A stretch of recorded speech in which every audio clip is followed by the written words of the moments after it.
Assalamualaikum and hi everyone. Today, my team and I will represent our report for assignment FBF 10103 Financial Management. For this assignment, we choose sector for food and beverage. My name is Muhammad Arif Haikal bin Muhammad Shubri. My metric number 059713. We are from group 17. We have 4 members.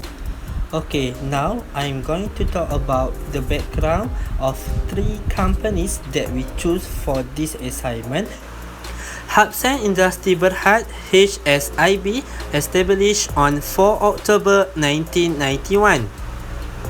HSIB was basically formed from the formation of partnership of 4 sibling relatives, and they are key people as group directors. HSIB has 3 subsidiaries, namely Seng Perusahaan Makanan Sendirian Berhad HSPM, Seng Hongyong Brothers Sendirian Berhad HSHY, and Meats Food Industry Sendirian Berhad. HSIB engaged in the manufacture and sale of biscuits and sweet foodstuff. The company operates in 3 segments, which are biscuits manufacturing segment, beverage manufacturing segment, and also trade division segment. Power Root Sendirian Berhad was established on 23 July 1999 in Johor Bahru, Johor. This company developing and promoting herb energy drinks enriched with 2 main rainforest ingredients, which are Erocoma longifolia Jack, or commonly known as Tongkat Ali, and Libicea pumilia and Potaina, or Kacik Fatimah. This herb ingredients is original from Malaysia. In 2003, Power Root started its own manufacturing plant in Johor Bahru to meet the growing demand. The company was established in 1984, based in Kuantan.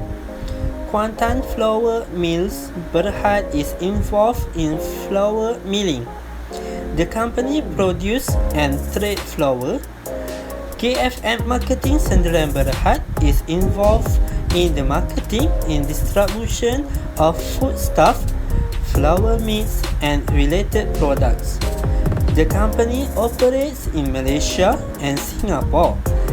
The product that produced is waste flour such as Wow Blue, Bamboo Red, Golden Swallow, nuts premix such as punch cake mix, white bread mix, and commercial. Lotus KFM Vision is reputable and reliable company with continuous business growth in flour milling across the region. And Lotus KFM mission is to manufacture the highest quality of flour and to provide service with exceptional value to the customer.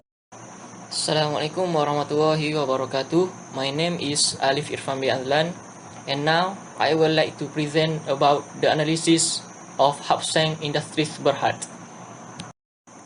Based on the graph above, we can see that the inventory turnover of Seng Industries Berhad shows uneven data that is up and down. Inventory turnover shows an increase from 2016 to 2019 but decrease in 2020. For average collection period, the average number of days it takes to collect bill payments from clients is known as the average collection period. Average collection period for this company also shows an uneven data. Asset turnover for Seng Industries Berhad shows that there is an improvement. The graph shows a pretty good and encouraging improvement from 2016 to 2020. For the debt ratio for Seng Industries Berhad, the graph shows increasing data from 2016 to 2020. Time interest earned for this company also shows an unequal data that increased slightly from 2016 to 2017 and decreased from 2017 to 2020. In the profitability ratio for Seng Industries Berhad, there are three things discussed, namely net profit margin, return on asset, and return on common equity. We can see in the graph above that there is a decline in data occurring on net profit margin from 2016 to 2020. This company, the return on asset shows the same data from 2017 and 2018, which is 0.18, while for 2019 and 2020 also shows the same data, which is 0.17. For the return on common equity, the graph shows unbalanced data, that is data increase and decrease from year to year.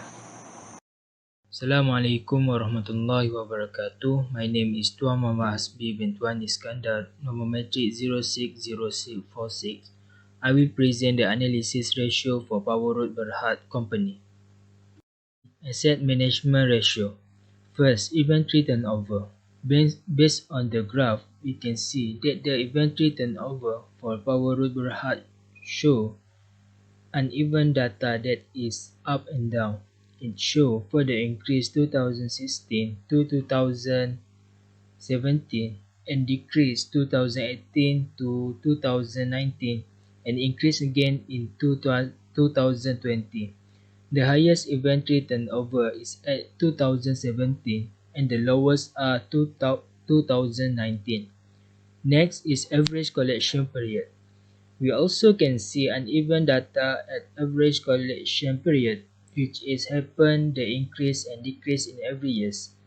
For example, average collection period increased from 2016 to 2017 and decreased in 2018 and also increased in 2019 and decreased in 2020, which is the lowest average collection period among 5 years. Next is asset turnover, used to calculate the value of a company's asset to the value of its sales. From the graph, we can see at 2018 is the most highest asset turnover by 2.38 and the lowest is 2.04 in 2019. Overall, the turnover assets in stable condition. Financial leverage ratios. First, debt ratio. Based on the graph, we can see the debt ratio for Power Berhad Company is stable, which is total assets is more than total liabilities. We also can see at the 2016 is the good management in debt ratio, which is 2.263. Next one is time interest earned. Besides that, interest earned for the company also show the increase and decrease. However, it's still well managed. It used to measure a company capacity to repay their debt obligation on a regular basis. In the graph, we can see 2016 is the highest while 2019 is the lowest. The last one is profitability ratios. First, net profit margin. From the graph, there is an uneven data occurring on net profit margin, which is from 2016 to 2018 is decreased in gain net profit margin and start increase from 2019 to 2020. The most highest net profit margin is 2020, which is 30.4%, and the lowest is 2018, which is 2.3%. The next one is return on asset. For the company, the return on asset on 2016 shows the most efficient and generates the profit by 13.9% and 2018 is the lowest efficient by 2.7%. The last one is return on common equity.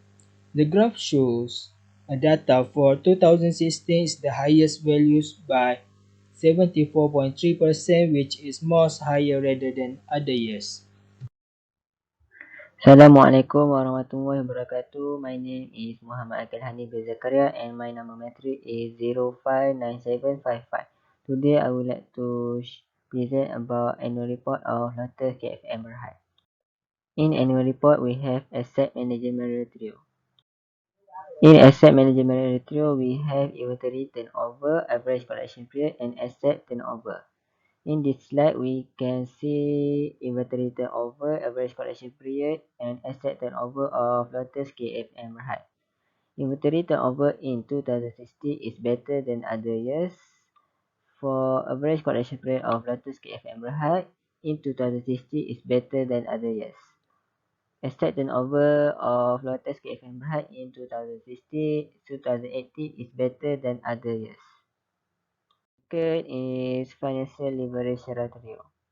In financial leverage ratio, we have debt ratio and time interest earned. For debt ratio of Lotus KFM Berhad in 2016 is better than other years. Time interest earned of Lotus KFM Berhad only can calculate in 2020 because other years do not have any interest. For the last is profitability ratio. In profitability ratio, we have net profit margin, return on asset, and return on equity. Net profit margin, return on asset, and return on equity of Lotus KFM Berhad in 2016 is better than other years. In conclusion, Hapsan Industries Berhad is a successful company when compared to Power Road Berhad and Lotus KFM Berhad because the net profit margin for Hapsan companies is very high in the 5-year period starting from 2016 to 2020. And at the same time, return on common equity for Hapsan companies was also very high in 5 years, although the return on assets for Hapsan companies was relatively low.